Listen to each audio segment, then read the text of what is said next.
Welcome to my channel. So in this we're going to learn about number system. So before that let's revise the types of number. पहला है आपका natural number. The natural number means the counting number starting from 1, 1, 2, 3, 4, 5, 6 goes on.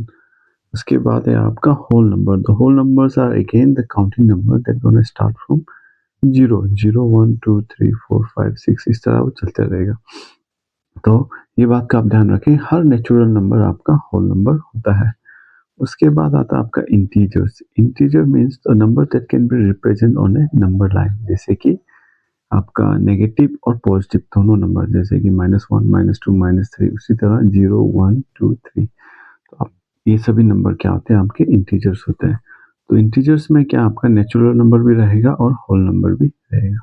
उसके बाद आता है आपका rational number. तो rational number वो सारे नंबर होते हैं जो p बाई क्यू के फॉर्म में होते हैं, जहाँ पे p और q दोनों इंटीजर होगा और q not equal to 0. Example 3/2, 4/5. यहाँ पे ध्यान देने वाली बात है, हर नेचुरल नंबर, हर होल नंबर और हर इंटीजर नंबर रैशनल नंबर होता है.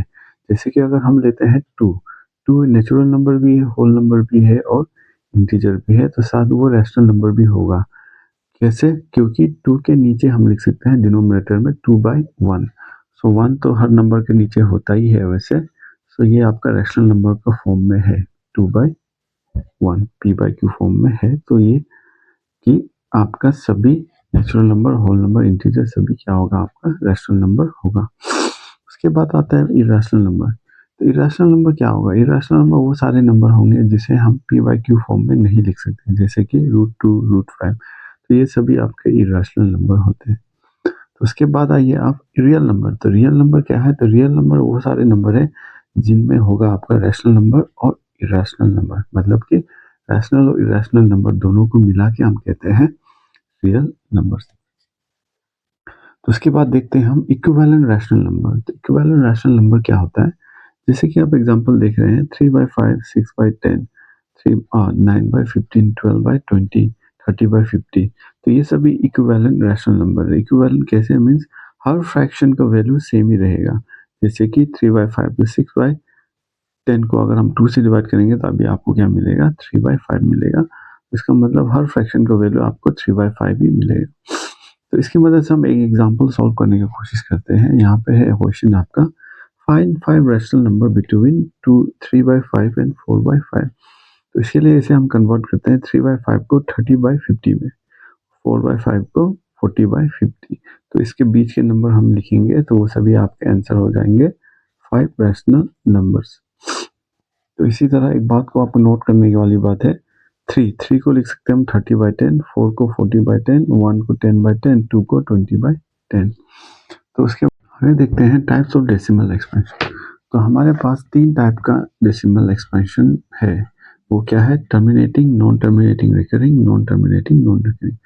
टर्मिनेटिंग क्या होता है? जैसे कि आप देख रहे हैं एग्जांपल 7/8. 7/8 का एक्सपेंशन है आपका 0.875. तो 5 के बाद नंबर आना बंद हो गया, तो ऐसा डेसिमल एक्सपेंशन जहाँ पे नंबर आना रुक जाता है, तो ऐसा नंबर को हम कहते हैं टर्मिनेटिंग डेसिमल एक्सपेंशन. जैसे कि 3/5, 0.6, 11/20, 0.55. ये सब भी एक टर्मिनेटिंग डेसिमल एक्सपेंशन का एग्जाम्पल है. उसी के साथ आगे देखिए आप नॉन टर्मिनेटिंग, रिकरिंग और रिपीटिंग. तो यहाँ पे आप एग्जाम्पल देख रहे हैं 10/3. जब 10 को 3 से डिवाइड किया जाता है तो नंबर आता है आपका 3.333. तो ये 3 कॉन्टिन्यूसली आते रहेगा. तो इसमें देखिए ये नंबर टर्मिनेट नहीं हो रहा है, बट ये रिपीट हो रहा है, मीन सेम नंबर एक ऑर्डर में आते जा रहा है. तो इसे कहते हैं हम नॉन टर्मिनेटिंग, रिकरिंग. और थर्ड एक्सपेंशन है आपका नॉन टर्मिनेटिंग, नॉन रिकरिंग. तो ये आपका बेसिकली आपका इरेशनल नंबर, जो सारे इरेशनल नंबर है उन सभी का डेसिमल एक्सपेंशन होता है आपका नॉन टर्मिनेटिंग, नॉन रिकरिंग. जैसे कि आप देख रहे हैं √2 का डेसिमल एक्सपेंशन 1.4142. तो ये ना ही नंबर यहाँ पे टर्मिनेट हो रहा है, ना ही नंबर रिपीट हो रहा है. तो इस तरह का डेसिमल एक्सपेंशन को हम कहते हैं नॉन टर्मिनेटिंग, नॉन रिकरिंग. तो यहाँ पे एक चीज आपको नोट करने वाली बात है, जो भी डेसिमल एक्सपेंशन टर्मिनेटिंग होगा या नॉन टर्मिनेटिंग, रिकरिंग होगा, तो वो सभी नंबर क्या होंगे? आपका रैशनल नंबर होगा.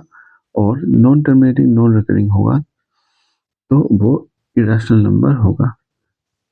तो चलिए एग्जांपल देखते हैं हमें क्या करना है. Find three rational number between 5/7 and 9/11।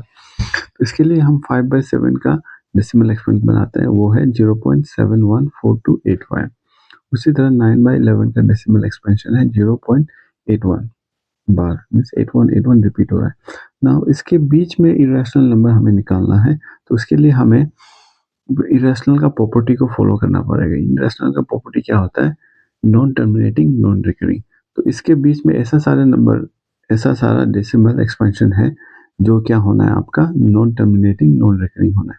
तो हम कोई भी 3 डेसिमल एक्सपेंशन ले सकते हैं, जैसे कि मैंने लिया है ये।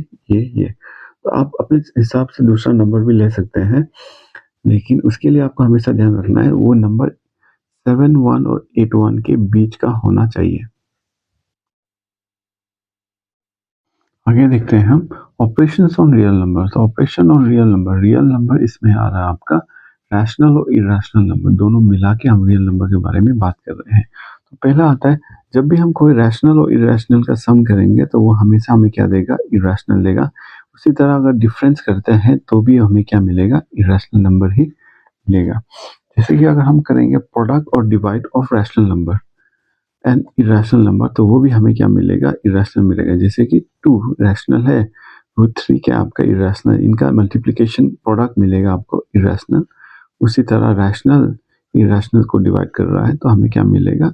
इरेशनल। लेकिन जब हम दो इरेशनल नंबर का सम ऐड करेंगे, सब्ट्रैक्ट करेंगे, मल्टीप्लाई करेंगे या डिवाइड करेंगे, तो रिजल्ट रैशनल भी हो सकता है, इरेशनल भी हो सकता है। देखिए कोई एग्जांपल, जैसे कि एक इरेशनल नंबर लिया हमने 2 माइनस √2, इसे सम कर रहे हैं इरेशनल से, तो हमें क्या मिल रहा है? रैशनल मिल रहा है। और यहाँ पे हमें इरेशनल का इरेशनल मिल रहा है। उसी तरह इरेशनल को मल्टीप्लाई करने में क्या मिल रहा है? हमें रैशनल। लेकिन यहाँ पे इरेशनल को मल्टीप्लाई कर रहा है, इरेशनल मिल रहा है। उसी तरह इरेशनल को इरेशनल से डिवाइड किया तो यहाँ पे आपको मिल रहा है रैशनल। यहाँ पे लेकिन क्या मिल रहा है? इरेशनल। तो ये डिपेंड करता है आपका नंबर किस तरह का है, उसके बाद ही आपका रिजल्ट बनेगा। नाउ आगे देखते हैं हम लॉ ऑफ एक्सपोनेंट को देखते हैं। तो law of exponents of real number. Law of exponent में क्या है आपका? ये 4 लॉ है, इन्हें हमें ध्यान से रखना है। तो इस पे क्या है आपका? जब a⁻m और a⁻n जब मल्टीप्लाई करेंगे, जब बेस सेम होगा तो पावर क्या होगा? सम अप हो जाएगा। जैसे कि 2⁵ इंटू 2⁶, 2 बेस सेम है तो इसका पावर प्लस होकर क्या बन जाएगा? 2⁻11। उसी तरह इसमें अगर a⁻m ब्रैकेट n है तो ये हो जाएगा a⁻mn। जैसे कि इसे देख सकते हैं आप एग्जांपल में 373, तो ये हो जाएगा 3⁷ इंटू 3 तो 3⁻21। उसी तरह a⁻m डिवाइडेड बाय a⁻n, तो इसमें क्या होगा आपका? a⁻n-1। जब डिवाइड होगा तो पावर में क्या आ जाएगा आपका? सब्ट्रैक्शन होगा। कंडीशन ये है आपका m, जो ऊपर वाला नंबर है वो नीचे वाला नंबर से बड़ा होना चाहिए। तो जैसे कि देख रहे हैं 5⁴, 5⁻2, ये दे देगा आपको 5⁴ - 2, तो 5⁻2।